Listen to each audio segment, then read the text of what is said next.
Before we get started, we kindly ask everyone to hit the like button and subscribe to our channel. Let's go ahead and watch the clip. Thank you, Prime Minister. Building on the earlier question from Ms. Owen, and especially considering those with disabilities, we recently held a roundtable on health and social care in this very room. Sitting almost exactly where I am now, a woman shared her personal experience with the system. She said, "The NHS keeps me alive, but social care is what helps me thrive." With that in mind, how do you view the role of social care in our communities and economy? It's hugely important, both in its own right and as a vital complement to the NHS. I've believed for a long time that reform is necessary, which is why we've brought in Louise Casey to lead a reform program.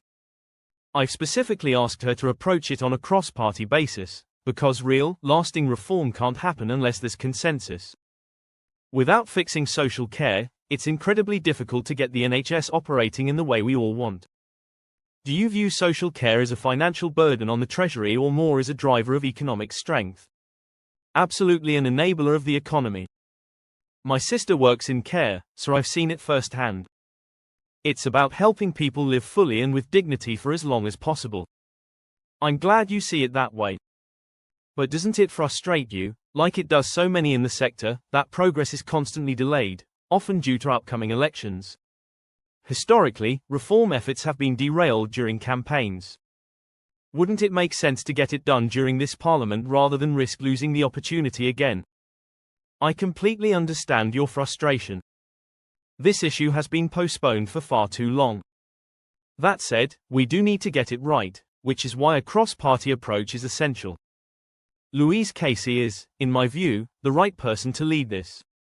She brings experience and credibility to the table. But that doesn't mean we're just sitting around and waiting.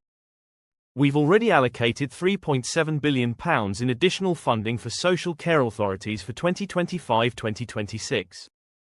We've also made changes like increasing the carers' allowance earnings limit and introducing fair pay agreements for adult social care. The data shows the sector lacks sufficient workforce.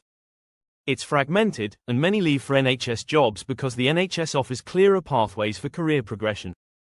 So we're addressing those issues now, even as Louise Casey works on the larger reform. We aren't rushing, but we're also not idle. Are you aware that a lot of this funding isn't reaching the front lines due to the increases in national insurance contributions? Local authorities have seen some additional funds, but much of it just covers increased costs rather than creating real change. Well, £3.7 billion is a significant uplift, about 6.8% in cash terms. Around £800 to £880 million is specifically going to independent social care providers through local authorities. That's substantial, even though some of it offsets cost increases. But alongside that, we're pushing forward on carers' allowance changes and fair pay agreements. These measures, combined, will make a material difference. It's worth noting that funding during times of tight budgets is still a positive step. The goal isn't just to plug holes but to begin shifting the system. I get your point, it's a challenge to shift the dial, but we're doing what we can under current constraints. Would you agree there's a cost to not reforming social care? Not just in human terms, but also in terms of getting and keeping people in work. Absolutely, which is why reform is essential. I've always seen health and social care as interconnected, not just for physical and mental health, but for the economy too. If people can't get the support they need, they can't return to work or live independently, and that hurts both them and the economy.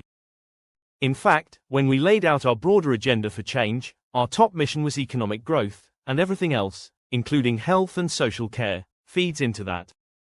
One final question, though a slight change in direction. There's been a lot of talk about trade and tariffs, especially in the context of UK-US negotiations. In the past, President Trump seemed interested in accessing parts of the NHS. You've said nothing is off the table in negotiations. Does that include things like drug patents, negotiated pricing, and market access for US companies? I've always taken a very protective stance when it comes to the NHS in international negotiations. It's our most valuable public service, and I've never been willing to trade it away. That includes everything, from drug pricing and patents to market access and private health data. That data must be securely handled, and while there is value in using it for improving our own healthcare system and preventative care, especially here in the UK, I do not see it as something to be leveraged in trade deals. Thank you. And before we wrap up, we kindly ask everyone to like and share this video so more people can join the conversation.